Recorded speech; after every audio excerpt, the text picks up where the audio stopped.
Thank you for participating in the Mays Manor Safe Sanctuaries training for the 2020-2021 program year. Also, thank you for your dedication and commitment to ministering to the youth of the church and the community. Safe Sanctuary was developed to help protect those most vulnerable and to reduce risk of abuse in the church.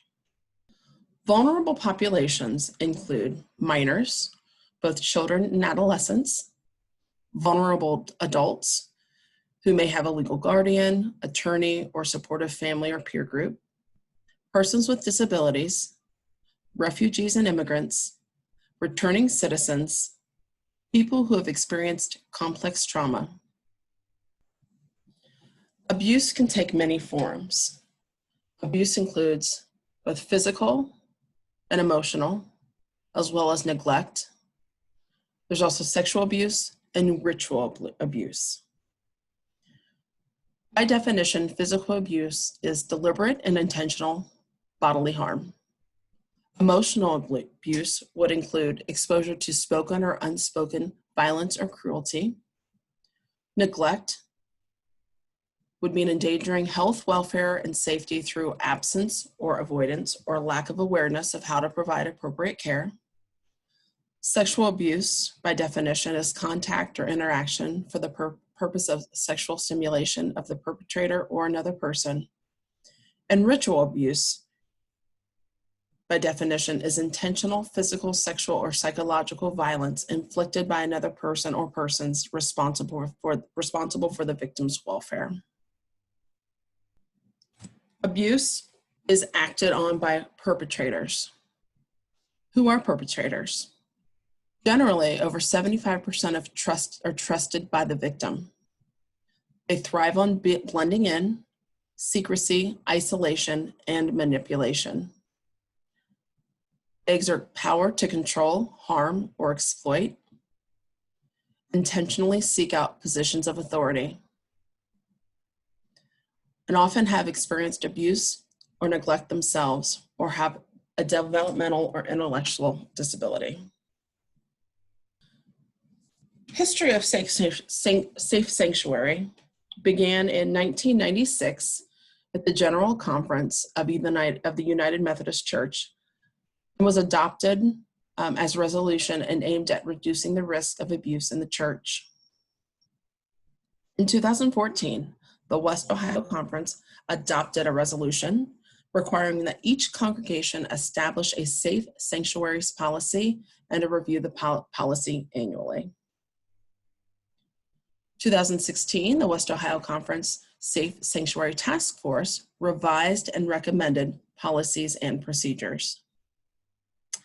And of last year, 2019, the West Ohio Conference trained 20 plus safe sanctuary trainers to serve within their districts as consultants and trainers. Where can you find safe sanctuary resources? They can be found at the following website: westohioumc.org/safe sanctuaries.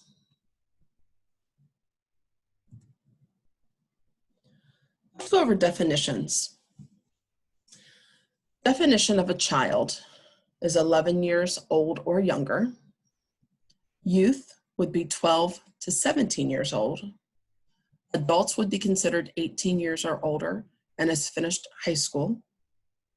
A paid staff person is someone who's paid by the church and overseen by the SPC and screened. Screened adult is a volunteer who's completed a background check and screening and attends church regularly and actively for 6+ months. An adult volunteer has not been screened, but may work alongside a screened adult or paid staff person. And lastly, a youth helper would be below the age of 18, assisting with a child or youth activities. Here are the ratios that we are to adhere to in order to be in compliance with safe sanctuaries. For infants, it's 2 adults for every 5 infants. For toddlers, it's 2 adults for every 8 toddlers. For preschool, it's 2 adults to every 10 preschoolers.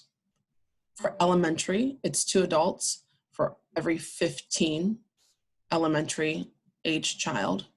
And for youth, it's 2 adults to every 13 youth. 1 screened adult is required per group, but 2 is preferred. Safe sanctuary policy. All adults working directly with children and/or youth are required to complete the Safe Sanctuaries training. Minimum of 2 non-related adults with each group of children. All adults must be at least 5 years older than the oldest child, and screening and background checks are completed every 5 years.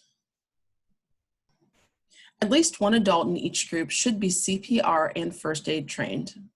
Each child must have an updated emergency medical form on file. No medication, neither prescribed or over the counter, will be given by volunteer or staff. Children will always be supervised to and from the bathroom. Children will be signed in and out of classrooms by parents or guardians. Children attending activities must be free of fever, vomiting, diarrhea, and/or any other contagious diseases.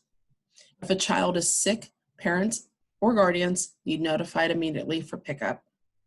A telephone will be available in all children's areas. Cell phones are permitted.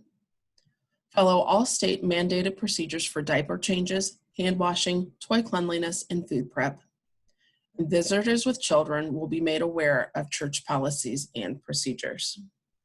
What do you do if a child or a youth discloses abuse to you or you suspect abuse? You notify Pastor Ryan immediately while maintaining confidentiality. Document the conversation or reasons for suspicion. Have another screened adult be present or in close vicinity. Never have a conversation with a child with the door closed. Now, this is an added Safe Sanctuaries policies for online gatherings. We will continue to apply the 2 adult rule, maintain the 5-year age gap, use ministry-based accounts instead of personal accounts, create a basic schedule and communicate it with the youth and parents, and don't share pictures or videos of minors unless you have written permission. That concludes our Safe Sanctuary training.